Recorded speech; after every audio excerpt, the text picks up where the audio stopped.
Hello guys, my name is Aditya Vaish. देखिए, अभी inspecting officer का एग्ज़ाम होना है, शायद 21 या 22 फरवरी में है।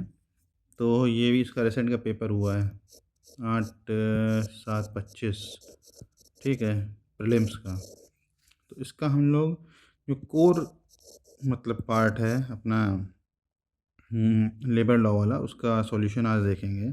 ये सब जो पार्ट है ये आपका हो गया, जीके हो गया, ठीक है। जीके के बाद ये आपका आएगा, इधर इंग्लिश आएगा, रीजनिंग आ गया, ठीक है।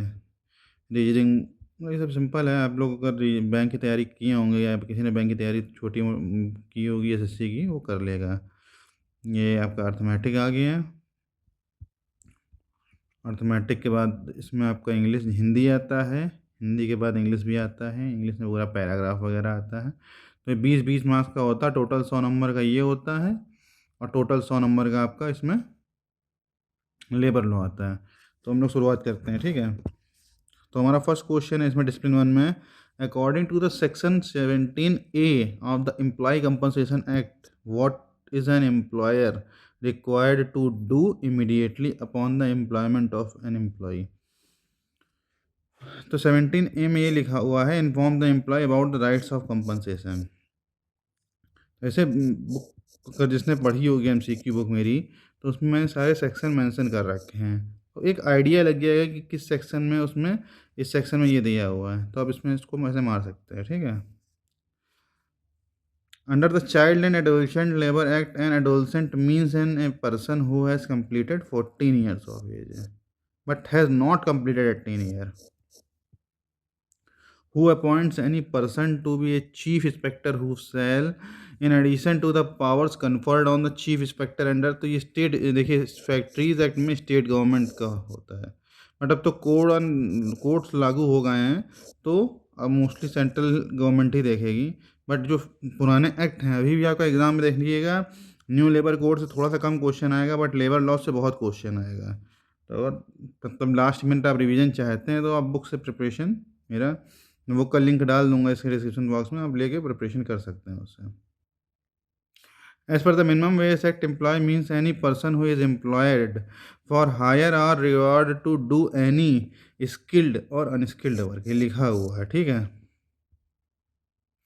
According to the definition under the Working Journalist and Other Newspaper Employees Condition of Service and Miscellaneous Provisions Act, what does the tribunal refers to in relation to working, ये तो ये इसमें लिखा हुआ है 13A सेक्शन में, tribunal जो होता है कॉन्स्टिट्यूटेड होगी।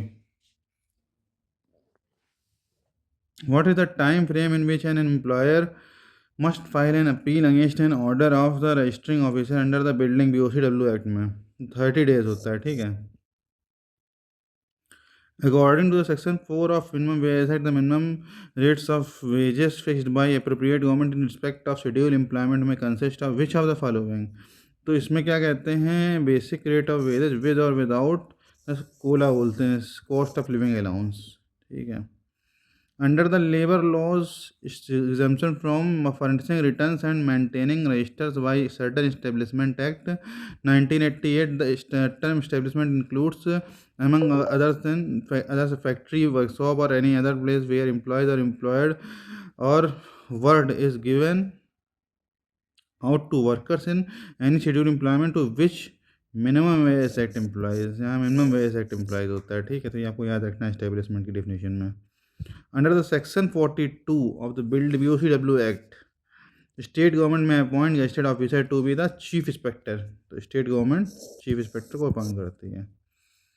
What shall be the impact of employing contract labour from a non-licensed contractor as per the section 54 of the OSHW जो कोड है, ठीक है। तो अब इसमें क्या होता है, सच employment shall be deemed to be in contravention of the provision of the code, ठीक है।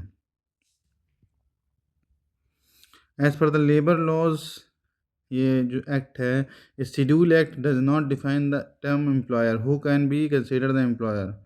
तो एम्प्लॉयर का क्या होता है, the person who furnish the returns. ये रिटर्न्स यहाँ लिखा है ना, तो ये इस तरीके से आप इसको समझ भी सकते हैं। When did the duty of employer to maintain registers and documents become effective according to the equal remuneration act. तो from the commencement of the act ये लग जाता है मतलब as per the preamble of payment of gratuity act it shall be applied to factories, mines, oil field, plantation, port, railway company. Under the code on social security completed year of service means 12 month है, जैसे उसमें 240 days था, इसमें 12 month है। वो continue service था, इसमें complete 5 साल था सर, 5 साल था ग्रेजुटी एक्ट में। इसमें 12 मंथ है। What is the minimum days of work required to be done in an accounting year to be eligible for the bonus? 30 days है। तो under the section 10 of payment of wages act, what is the maximum amount that can be deducted from an employee wages for damage or loss? The exact amount of damage or loss caused by employer। ठीक है।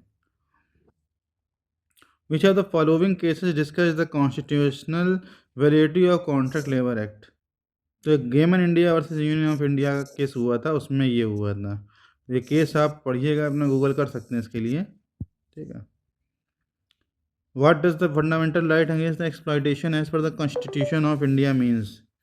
तो trafficking in human beings and beggar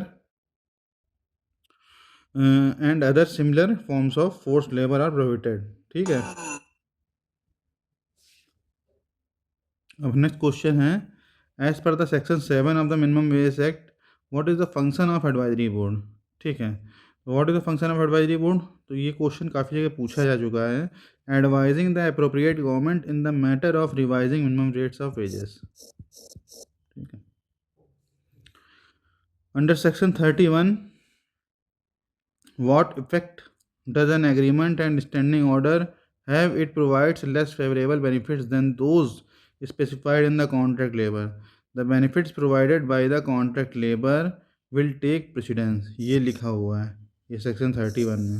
देखिए depth में question आएगा तो पढ़ना तो आपको पड़ेगा इसमें डीएसएसबी के पेपर में, क्योंकि आप लेबर इंस्पेक्टर बनेंगे। तो ये जैसे एलयू का पेपर होता है, सेम उसी टाइप का पेपर होता है एएलसी एलयू का। ठीक है। कुछ क्वेश्चन सिंपल रहेंगे, कुछ क्वेश्चन डिफिकल्ट रहेंगे। तो अब हम लोग नेक्स्ट पार्ट में डिसिप्लिन 2 करेंगे। ठीक है।